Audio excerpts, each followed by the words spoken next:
shuffling. Hey guys, I'm Michelle Moore, and I am so excited to have been a part of Agape's 20th annual Revelations here with the youth.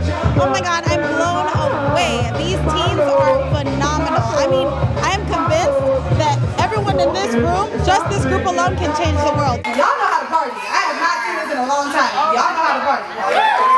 All my life since your age and before, I've always known that I wanted to be a singer, and I started off in the church choir, and I'm sure some of you guys have too. And my mom really wanted me to make sure that I kind of, graduated high school first before I went all in the industry. And so as soon as I graduated high school, I signed my first production deal.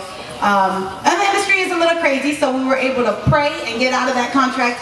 And my sister kind of convinced me to do American Idol. So we decided to do that. I was a little nervous because, I'm not really a competitive person. I just love music. I love to inspire. I love you guys. That's what it's all about.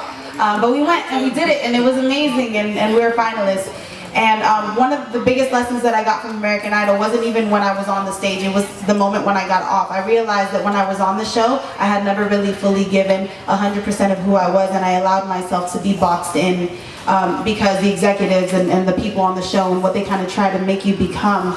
And so my thing to you guys is please, no matter what, no matter who it is, always be true to yourself. It took me, as soon as I got off the show, I took like 2 months of kind of silence. I kind of shut my phone off and I had a voicemail. It was like, hey guys, it's Michelle. Thank you so much for calling. I'm not going to call you back, but I love you. That's what it was.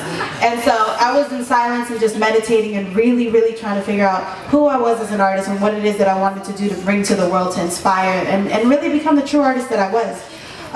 So that was my biggest lesson, and staying true, guys. Please stay true to yourself. At the end of the day, no one does you better than you, and that is the biggest message for me. All right, so we're gonna get this thing started. So you all might know this one. I'm gonna need you all to sing with me. One love, one heart. Let's get together and feel alright.